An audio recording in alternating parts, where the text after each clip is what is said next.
No one noticed the child at first. That was the worst part. People were everywhere, officers, bystanders, flashing lights reflecting off wet pavement. Yet the little girl stood completely still, her small hands buried deep in the thick fur of the German shepherd beside her. "Don't take him away," she whispered. Her voice was barely louder than the rain, but the dog heard it. The canine's body stiffened instantly. His ears lifted, his muscles locked. And for the first time that night, he broke formation. That single movement was enough to change everything. Before we begin, don't forget to like, subscribe, and share this story. And tell us in the comments, where are you watching from? We read everyone. Now, back to the story. Officer Daniel Reeves had been on duty for almost 14 hours. The call had come in just after midnight, a disturbance near an abandoned transit station on the edge of the city. Reports were unclear. Possible trespassing, possible vagrancy, a child seen wandering alone. Daniel didn't expect what he found. Police lights bathed the cracked concrete in red and blue as rain fell steadily from a low, angry sky. The old station hadn't been used in years. Windows boarded up. Graffiti layered so thick it felt like the walls themselves were screaming, and right in the middle of it all, a child. She couldn't have been older than 6. Thin jacket, dirty shoes, hair tangled and damp. Her arms wrapped tightly around the neck of a German shepherd, wearing a worn canine harness. The dog wasn't growling. He wasn't barking. He was simply standing guard. "Whose kid is that?" one officer muttered. No one answered. Daniel stepped forward slowly, careful not to startle either of them. The dog's eyes tracked him instantly. Sharp, alert, intelligent. This wasn't a stray. This was a trained police dog, but his handler was nowhere in sight. "Ma'am?" Daniel said softly, kneeling to the girl's level. "Hey, can you tell me your name?" The girl shook her head. Her grip on the dog tightened. The German shepherd shifted, positioning his body slightly in front of her. A silent, deliberate move that did not go unnoticed. "That's not good," another officer whispered behind Daniel. "K9's not following protocol." Daniel raised a hand, signaling everyone to stay back. "Easy," he murmured, more to the dog than the child. "Easy, buddy." The dog didn't relax. Instead, his tail went still, not tucked, not wagging, waiting.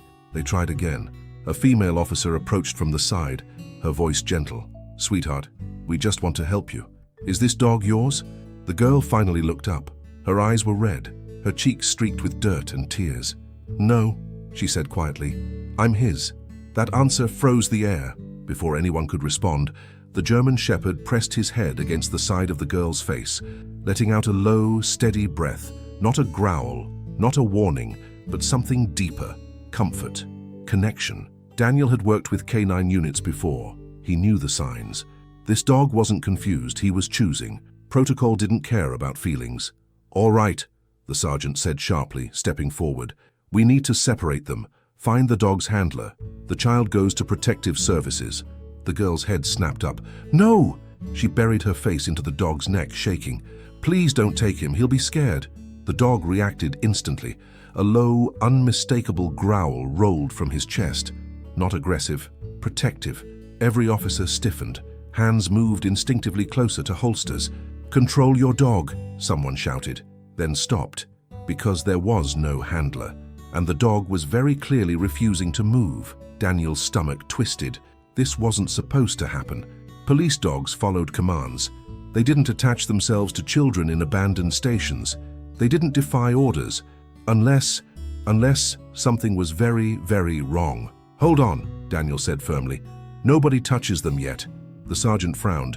"Reeves, we don't have time for—" "Yes, we do," Daniel cut in. "Look at the kid."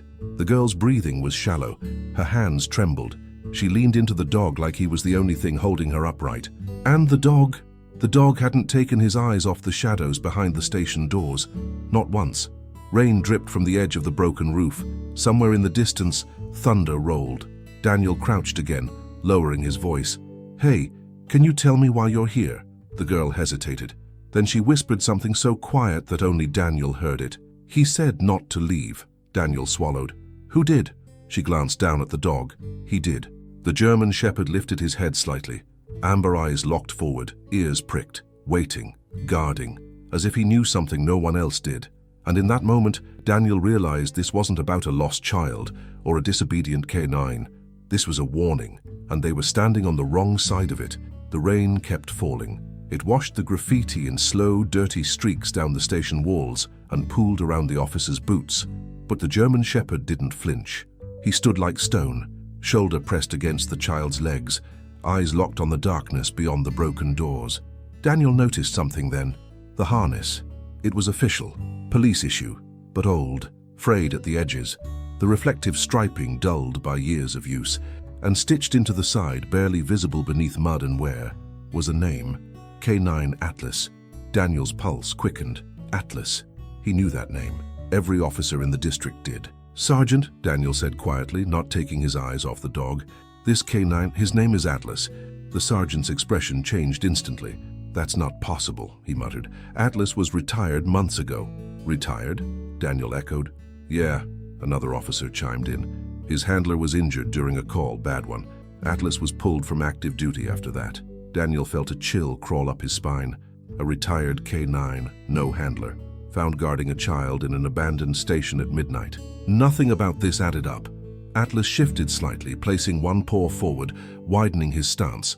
Not defensive, anticipatory, like he was bracing for something. Daniel followed his gaze again. Still the shadows, still the broken doors, still nothing visible, but Atlas didn't relax. Daniel turned his attention back to the girl. "What's your name?" he asked gently. She hesitated, eyes darting toward the station entrance, then back to Atlas. "Lena," she whispered. "How long have you been here, Lena?" She shrugged, a small defeated movement. "Since it got dark." Daniel's jaw tightened. "And Atlas?" he asked. "Did you meet him here?" She nodded. "He came when I cried," she said simply. The words hit harder than any scream could have. Daniel glanced at the officers behind him. Several had gone still, listening now. "What made you cry?" he asked. Lena swallowed. "I wasn't supposed to make noise," she said, "but it hurt." Atlas let out a low sound deep in his chest.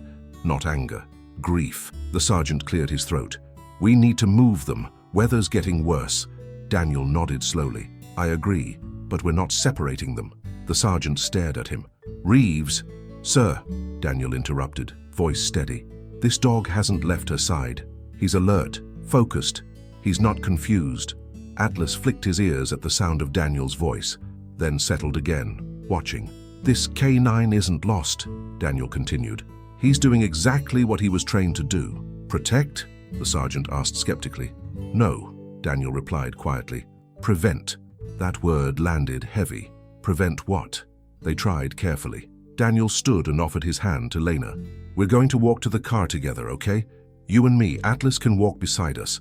Lena nodded, but didn't let go. When Daniel gently tried to guide her hand from Atlas's fur, the dog reacted instantly.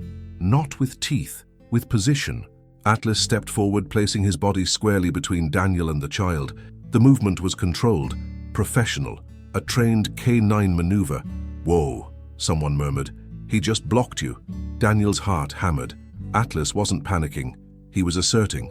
"Atlas," Daniel said softly, testing. "Heel." The dog didn't move. Instead, he turned his head just enough to look at Daniel. There was no confusion in those eyes, only certainty. Daniel slowly lowered his hand. "It's okay," he murmured. "I hear you." Atlas relaxed. Just a fraction. That was when Daniel realized the truth. Atlas wasn't guarding Lena because she was alone. He was guarding her because she wasn't safe to move yet. Thunder cracked overhead, close enough to make several officers flinch. Lena gasped and buried her face against Atlas's shoulder. Atlas responded immediately, shifting closer, grounding her, but his eyes never left the station. Daniel followed his stare one more time, and this time he saw it. A flicker of movement behind the boarded doorway. So faint most people would miss it. Atlas didn't. His body tensed. Daniel straightened slowly. "Sergeant," he said under his breath, "we're not alone." The sergeant's hand went to his radio. "All units, stand by." Atlas let out a low warning growl, the kind that said one thing very clearly. Whatever happened to this child wasn't over yet. The flicker came again. This time, Daniel was sure of it. Behind the boarded doorway at the far end of the station, a shadow shifted, slow, deliberate. Not the random movement of rain or debris. Something alive. Atlas saw it too. His posture changed instantly, his head lowered, his shoulders squared, his weight shifted forward. This was no longer protective behavior. This was engagement readiness. "Everyone freeze," Daniel whispered. The sergeant raised a clenched fist. Officers spread out quietly, boots careful on the slick concrete. Radios stayed silent. No one wanted to spook whatever or whoever was inside. Lena sensed it. Her breathing quickened. Atlas pressed back against her legs, anchoring her to the ground. "It's okay," Daniel said softly, though his heart was racing. "You're doing great." Lena shook her head. "He's still here," she whispered. Daniel felt the words settle in his chest like ice. "Who is?" he asked. Her voice barely carried over the rain. "The man." Daniel crouched again, lowering his voice.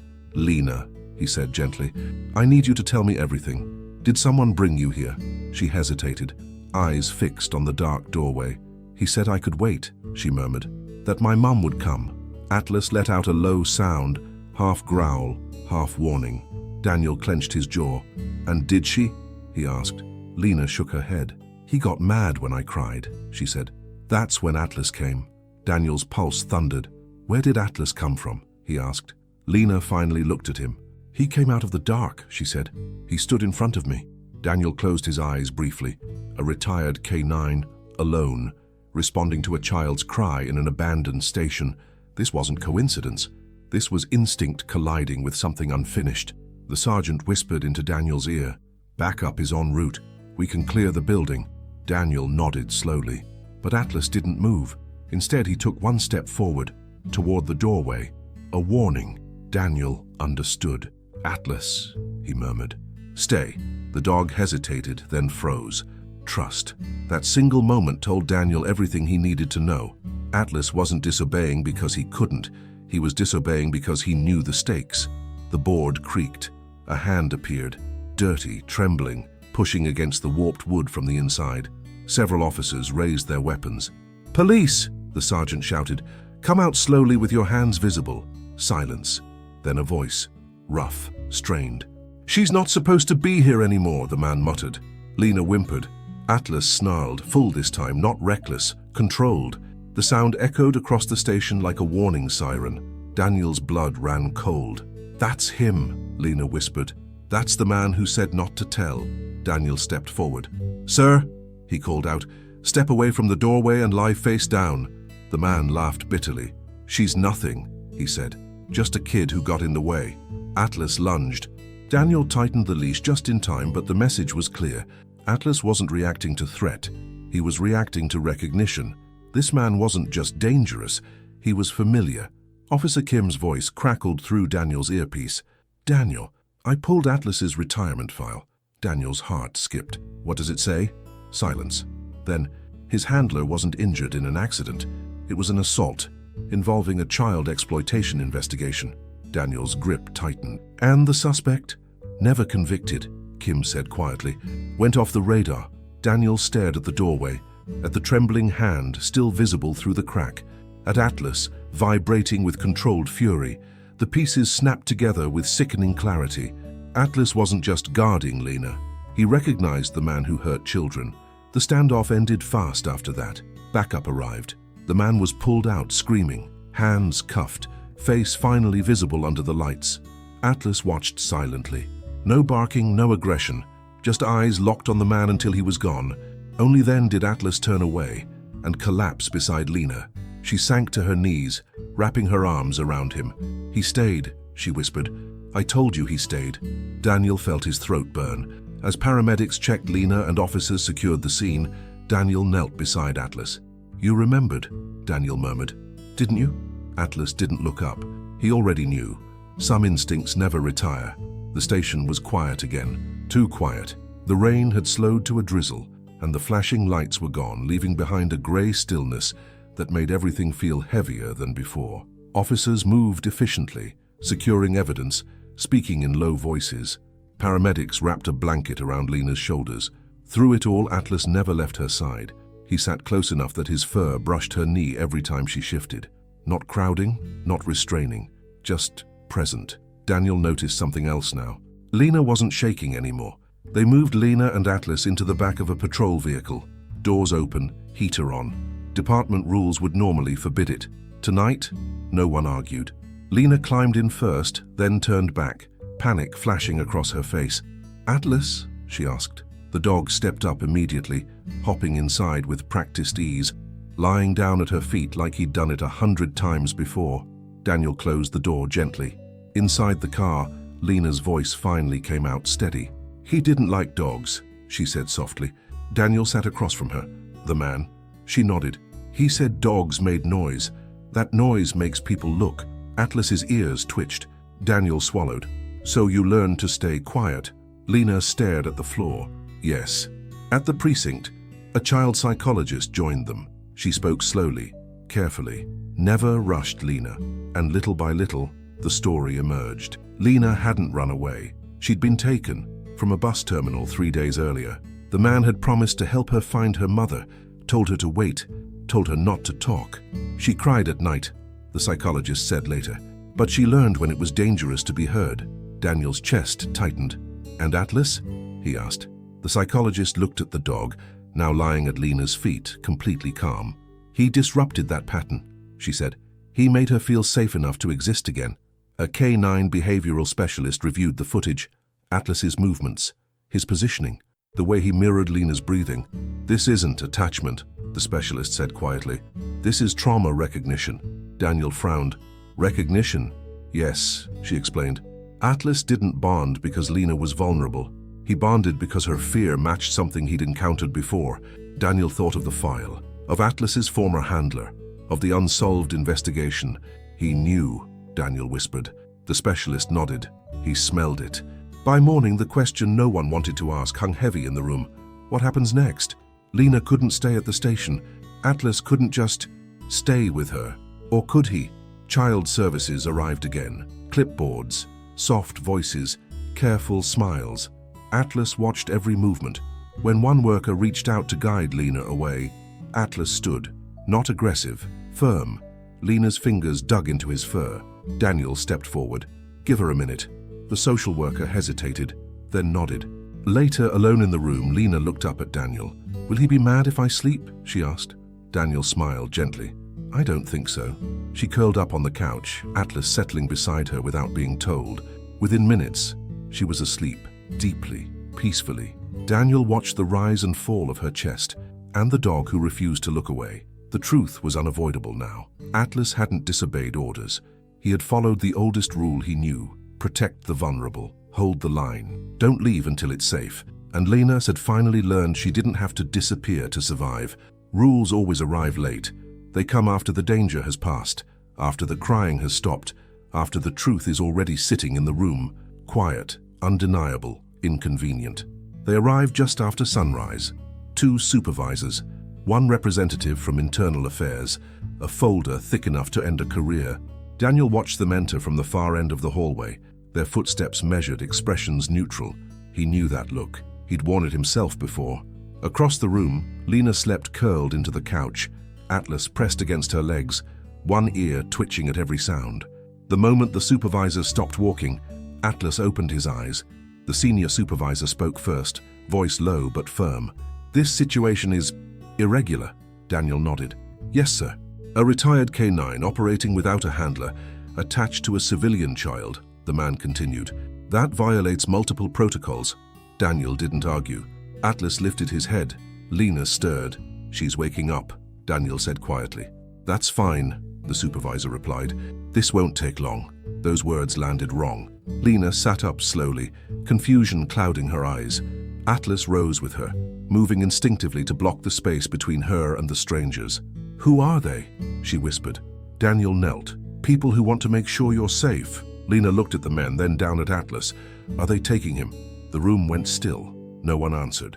That was enough. Her breathing quickened. Her hands shook. Atlas stepped closer, pressing his side against her legs, grounding her. The supervisor cleared his throat. "We need to separate them," he said. Atlas growled. Low, controlled, final. Before anyone could react, the internal affairs officer spoke. "There's something you should all know." He opened the folder. Atlas was involved in 3 prior child-related interventions during his career, all unsanctioned, all successful. The supervisor frowned. "Unreported?" "Dismissed," the officer corrected. Each time his handler took responsibility. Daniel's chest tightened. "And the handler?" he asked. Officer Mark Ellison, the man replied quietly. Killed 2 years ago during an attempted rescue. Silence filled the room. Ellison's last case photo appeared on the table. The same man from the station, the same face. Atlas stared at the photo. Didn't move, didn't growl, just watched. Recognition without emotion. The psychologist spoke next. This child exhibits trauma-linked selective mutism, she said. She speaks when she feels safe. She shuts down when she doesn't. She gestured gently toward Atlas. He is currently her primary stabilizing factor. The supervisor rubbed his temples. You're saying the dog is treatment? I'm saying, the psychologist replied, that removing him right now would be harmful. Atlas's tail thumped once. Slow, certain. The supervisor turned to Daniel. You're too close to this. Daniel nodded. I know. You're risking your badge. Daniel looked at Lena, at Atlas. I'm risking doing the wrong thing, he said calmly. There's a difference. The room fell silent. After a long pause, the internal affairs officer exhaled. There is a temporary solution, he said. Rare but legal.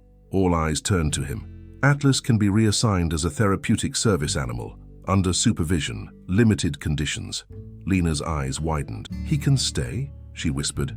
The man hesitated. For now. That was all she needed. She wrapped her arms around Atlas's neck, burying her face in his fur. Atlas closed his eyes. The supervisor sighed heavily. This will be reviewed, he warned Daniel. Closely, Daniel nodded. Understood. The supervisor turned to leave. As he did, Atlas stood just for a moment and watched him go, then sat again beside Lena. The line had been crossed, not by disobedience, by choice. Healing never looks the way people expect. There were no sudden breakthroughs, no dramatic confessions, no magical mornings where everything felt fixed. Healing came quietly, in small moments, like the first time Lena laughed. Lena woke up to sunlight instead of sirens. The small temporary room assigned to her smelled like clean sheets and coffee from the hallway. Atlas lay beside the bed on a thin mat someone had placed there overnight. He hadn't moved, not once. When Lena shifted, Atlas lifted his head instantly, eyes searching her face. I'm okay, she whispered. Atlas lowered his head again, satisfied. That was their rhythm now. Over the next days, professionals rotated in and out. Doctors, therapists, social workers. Lena spoke when she was ready, and when she wasn't. Atlas stayed. She learned to draw again, to eat without watching the door, to sleep without waking every hour. The therapist noticed something unusual. When she feels overwhelmed, she said to Daniel, she looks at him first, not me. Daniel nodded. He listens before she speaks. The therapist smiled sadly. Sometimes that's what healing needs. The paperwork arrived on the 4th day. Atlas's retirement was finalized. No more active duty, no more calls, no more vest. Daniel removed the harness himself. Atlas didn't resist. He didn't seem confused. He simply sat still while Daniel unclipped the worn straps and set them aside. You earned your rest, Daniel murmured. Atlas stood, walked past Daniel, and sat beside Lena. That was his answer. The meeting was short, too short. You broke protocol, the supervisor said. Repeatedly. Daniel nodded. You placed a civilian before department procedure. Yes, sir. The supervisor studied him. You'd do it again. Daniel didn't hesitate. Yes, the man sighed. Then this will follow you. Daniel accepted that. Some things were worth carrying. Child Services finalized Lena's placement. Temporary foster care. Ongoing supervision. Therapeutic support. And one unusual condition. Atlas. Listed officially as her emotional support animal. The social worker hesitated when she said it aloud. I've never done this before. Daniel smiled faintly. Neither has he. Lena traced the letters of Atlas's name on the paper with her finger. He stays, she whispered. Yes, the woman replied. He stays. One evening, sitting quietly with her therapist, Lena said something she hadn't before. He didn't ask me to be quiet. The therapist tilted her head. Who? The dog, Lena said. Everyone else did. She looked at Atlas. He just stayed. Atlas didn't move, but his tail brushed the floor once. Daniel visited one last time before things transitioned. Lena ran to him, hugging his waist. Are you leaving? She asked. Daniel smiled gently. Not far. She looked up. You won't take him. Daniel shook his head. No, I promise. She believed him, because Atlas did. That night, Lena slept without nightmares. Atlas lay beside her bed, nose resting on the edge of the mattress. Outside, the city moved on. Inside, something rare had happened. A child learned she didn't have to disappear to be safe. A dog completed the mission he never stopped believing in.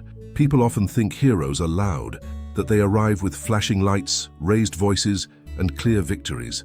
But the ones who change everything, they stay. The house was small, not permanent, not perfect, but safe. Sunlight filtered through the curtains, casting soft shapes across the living room floor. Lena sat cross-legged with a box of crayons, carefully coloring inside the lines, something she hadn't done in a very long time. Atlas lay nearby, head resting on his paws, watching, always watching. A social worker stood near the doorway, clipboard forgotten at her side. "She's different," she whispered to Daniel, who had come to check in one last time. "She looks anchored," Daniel smiled. "She is." Atlas still woke at night sometimes, a habit from years of duty. He'd lift his head at unfamiliar sounds, shift his body just enough to place himself between Lena and the door. Not out of fear, out of instinct. Lena noticed. One night, half asleep, she reached down from her bed and rested her hand on his head. "You can sleep," she murmured. Atlas didn't, but he closed his eyes. A question that changed everything. Weeks later, during a routine therapy session, Lena asked a question no one expected. "Will he leave too?" The room went quiet. The therapist answered gently. "Who?" "Everyone does," Lena said. "But he didn't." Atlas lifted his head. The therapist swallowed. "He's not leaving," she said carefully. "Not if you don't want him to." Lena nodded, then leaned down and wrapped her arms around Atlas's neck. "That's good," she said. "He's my family." Daniel stood at the door longer than necessary. Lena ran to him, smiling now, really smiling. Atlas followed, calm and steady. "You did good," Daniel said, kneeling to Atlas's level. "Better than any of us." Atlas leaned forward, pressing his forehead briefly to Daniel's chest. No commands, no training, just understanding. Daniel stood, turned to Lena. "Take care of him," he said. Lena nodded seriously. "I will." She meant it. Months later, the case was closed, the paperwork filed, the footage archived. Most people moved on, but some things don't disappear. A retired K9 who refused to obey the wrong order. A child who learned that silence wasn't safety. A moment when rules stepped aside for humanity. Atlas never returned to duty. He didn't need to. His mission was complete. Late one evening, a neighbor passed by the house and paused. Through the window, she saw a small girl asleep on the couch. A German shepherd lay beside her, alert, peaceful, unmoving, not because he was told to stay, but because he chose to. If this story stayed with you, if it reminded you that loyalty doesn't need permission, or that sometimes the ones who protect us don't speak at all, then let us know. Leave a like, share it with someone who believes in quiet heroes, and subscribe for more stories that remind us what it truly means to stay. Because some bonds aren't trained, they're chosen,